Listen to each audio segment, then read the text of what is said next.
اس حدیث کے راوی حضرت عبداللہ بن عمرو رضی اللہ تعالی عنہ ہے، بیان فرماتے ہیں کہ اللہ کے نبی صلی اللہ علیہ وسلم نے کہا الصیام والقرآن یشفعان للعبد یوم القیامہ، الصیام والقرآن یشفعان للعبد یوم القیامہ۔ میرے مسلمان بھائیوں سن لو، میرے مسلمان بھائیوں، جب تک ہماری اور آپ کی آنکھ کھلی ہوئی ہے فائدہ اٹھاؤ، قبر میں پہنچنے سے پہلے قبر کی تیاری کرو۔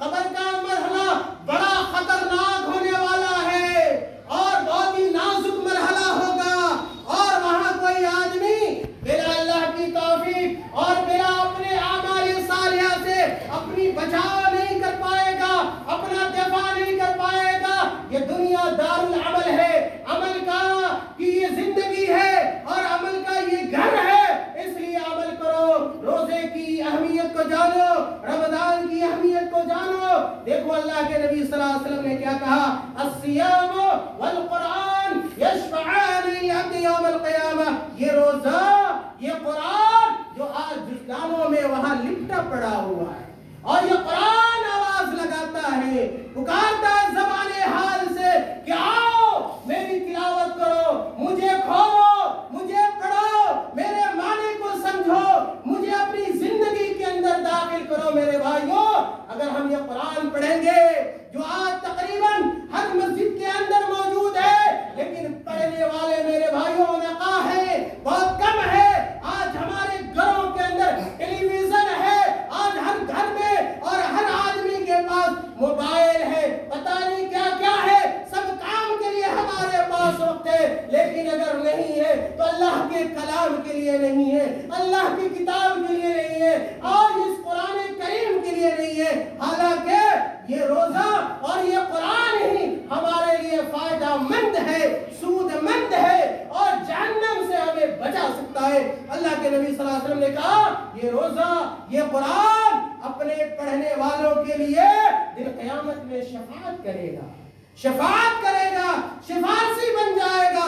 دیکھیے روزہ کیا کہے گا، قرآن کیا کہے گا۔ اس قرآن کو اللہ تعالیٰ قوت گویائی عطا کر دے گا، اس کے اندر زبان پیدا ہو جائے گی۔ اس کتاب کے اندر اگر آپ کے گھروں کے اندر، آپ کے محلے کی مسجدوں کے اندر قرآن ہے، آپ اس کی تلاوت نہیں کرتے ہیں، اس کو نہیں پڑھتے ہیں، یہ قرآن آپ کے خلاف گواہی دے گا دن قیامت میں۔ میرے بھائیوں، اللہ کے نبی صلی اللہ علیہ وسلم نے کہا کہ روزہ کہے گا اے رب منعته الطعام والشهوة فشفعني فيه، اے پروردگار، روزہ کہے گا، روزہ بھی بولے گا، یہ دنیا میں تو نہیں بولتا ہے، آخرت میں اللہ تعالیٰ زبان عطا کر دے گا اور یہ روزہ بولے گا، کہے گا اے میرے رب، یہ آدمی، یہ روزے دار آدمی، یہ عبداللہ میاں، یہ عبد الرحمن میاں، یہ روزہ رکھنے والے لوگ ہیں، یہ روزہ رکھتے تھے دنیا میں نے حلال کھانے سے بھی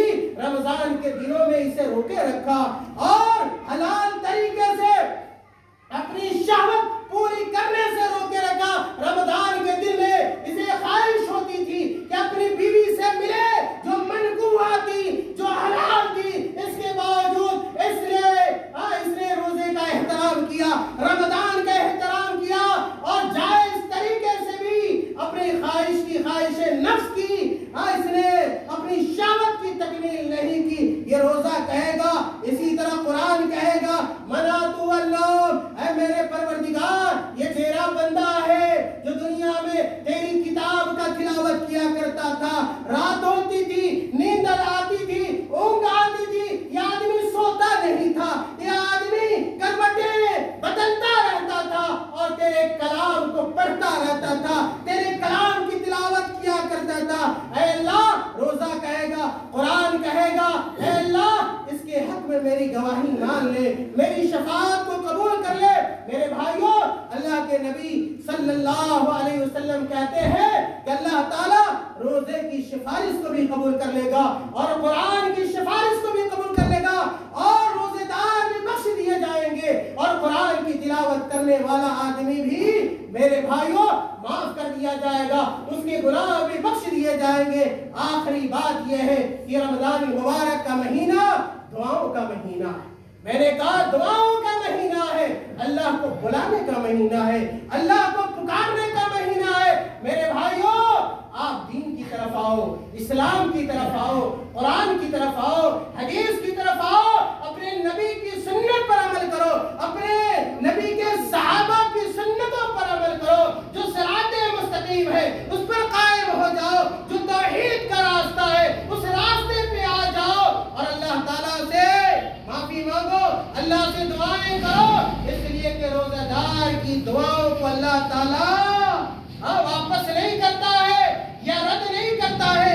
اللہ کے رسول صلی اللہ علیہ وسلم نے کہا 3 لوگوں کی دعائیں رد نہیں کی جاتی، 3 لوگوں کی دعائیں رد نہیں کی جاتی ہیں، ان میں سے سب سے پہلا وہ آدمی ہے، وہ حاکم ہے جو عدل سے کام لیتا ہو، دوسرے نمبر پہ روزہ دار ہے جو اگر سنت کے مطابق روزہ رکھتا ہے، روزے کی حالت میں دعا کرتا ہے، ایسے آدمی کی بھی دعا کو اللہ تعالیٰ واپس نہیں کرتا ہے، رد نہیں کرتا ہے۔ اسی طرح اگر کوئی مظلوم ہے اور مظلوم دعا کرتا ہے جس کو ہم بد دعا کہتے ہیں، میرے بھائیوں مظلوموں کی بد دعائیں بھی اللہ تعالیٰ کے ہاں راد درگاہ نہیں ہوتی ہیں اور رد نہیں ہوتی ہیں۔ اس لیے میں کہنا چاہتا ہوں کہ اس رمضان مبارک کے مہینے کو دعا کا مہینہ بنائیں، اپنے لیے دعا کریں، اپنے بال بچوں کے لیے دعا کریں، اپنے آبا و اجداد کے لیے دعا کریں، اپنے علاقے کے لیے دعا کریں، اپنے محلے کے لیے دعا کریں، اور اپنے ملک کی امن اور سلامتی کے لیے دعا کریں۔ میرے بھائیوں، اللہ تعالیٰ سے دعا ہے کہ اللہ تعالیٰ ہمیں اور آپ کو نیک عمل کی توفیق عطا فرمائے۔ اللہ تعالیٰ اس ماہ مبارک سے ہمیں بھرپور طریقے سے فائدہ اٹھانے کی توفیق عطا فرمائے۔ اللہ تعالیٰ ہمیں روزہ رکھنے کی توفیق عطا فرمائے۔ اللہ تعالیٰ ہمیں قرآن کی تلاوت کرنے کی توفیق عطا فرمائے۔ اللہ تعالیٰ اس ماہ مبارک میں ہمیں زیادہ سے زیادہ صدقہ اور خیرات کرنے کی توفیق عطا فرمائے۔ اللہ تعالیٰ ہمیں یتیموں، مسکینوں، بیواؤں، کمزوروں کی مدد کرنے کی توفیق عطا فرمائے۔ اللہ تعالیٰ ہمیں قیام اللیل کی توفیق عطا فرما دے۔ اللہ تعالیٰ ہمیں لیلۃ القدر کی سعادت نصیب فرما دے۔ اللہ تعالیٰ ہمارے اور آپ کے اور دنیا کے تمام مسلمانوں اور مومنوں کے گناہوں کو اللہ تعالیٰ معاف فرما دے۔ اللہ تعالیٰ جب تک اس دنیا میں زندہ رکھے، اسلام پر قائم و دائم رکھے، توحید پر قائم و دائم رکھے، اور اللہ تعالیٰ ہر قسم کے چھوٹے بڑے گناہوں سے اللہ تعالیٰ ہماری حفاظت فرمائے۔ آمین۔ وآخر دعوانا الحمدللہ۔